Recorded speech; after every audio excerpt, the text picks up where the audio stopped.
Eu sou a assistente virtual da startup AR Inovações Educacionais.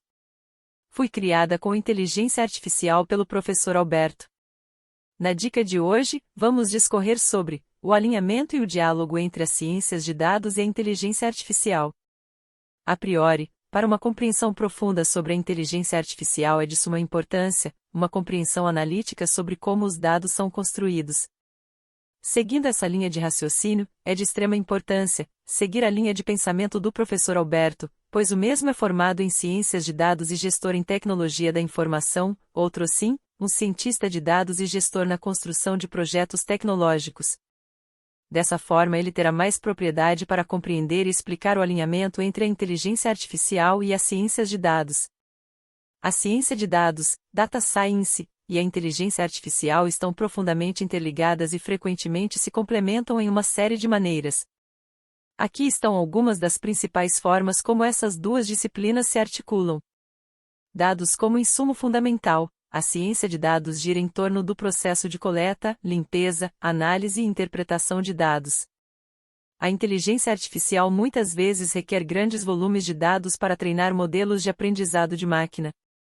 Portanto, a ciência de dados fornece os dados necessários para muitos sistemas de inteligência artificial. Pré-processamento de dados. Antes de alimentar dados em algoritmos de inteligência artificial, é essencial pré-processá-los. Isso inclui a eliminação de valores ausentes, a normalização de dados, a redução de dimensionalidade e outras etapas. A ciência de dados desempenha um papel fundamental nessa fase. Modelagem de dados. A ciência de dados envolve a construção de modelos estatísticos para entender e prever padrões nos dados. Esses modelos podem ser usados para criar recursos relevantes para algoritmos de inteligência artificial ou para melhorar a compreensão dos dados de entrada. Aprendizado de máquina. Machine Learning. O aprendizado de máquina é uma subárea da inteligência artificial que se concentra em desenvolver algoritmos que podem aprender a partir de dados.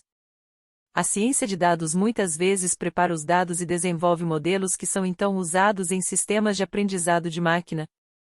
Treinamento de modelos de inteligência artificial. No contexto da inteligência artificial, os modelos de aprendizado de máquina precisam ser treinados com dados para realizar tarefas específicas, como reconhecimento de voz, visão computacional ou processamento de linguagem natural.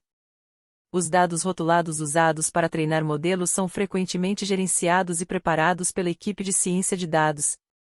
Avaliação de modelos. A ciência de dados também desempenha um papel crítico na avaliação de modelos de inteligência artificial. Isso inclui a definição de métricas de desempenho, a validação cruzada e a garantia de que os modelos atendam aos requisitos de qualidade e precisão. Implantação e monitoramento. Após o treinamento, os modelos de inteligência artificial precisam ser implantados em sistemas de produção. A ciência de dados pode ajudar a monitorar o desempenho contínuo desses modelos e fazer ajustes quando necessário. Interpretação e ética. A interpretação dos resultados dos modelos de inteligência artificial e a consideração de questões éticas são áreas onde a ciência de dados desempenha um papel fundamental. Os cientistas de dados podem ajudar a explicar como os modelos de inteligência artificial tomam decisões e a identificar possíveis preconceitos nos dados ou nos modelos. Em resumo, a ciência de dados e a inteligência artificial estão profundamente conectadas, com a ciência de dados fornecendo a base de dados e análises necessárias para o desenvolvimento e aprimoramento de sistemas de inteligência artificial. Essa interação contínua entre as duas disciplinas é fundamental para avanços significativos na inteligência artificial e no aprendizado de máquina. Essas foram as dicas de hoje da startup AR Inovações Educacionais. Esperamos ter contribuído para uma melhor compreensão sobre a inteligência artificial e o seu alinhamento com as ciências de dados. Lembre-se, o conhecimento é tudo, além do mais, é a única coisa que as pessoas não conseguirão tirar de nós. Até uma próxima dica.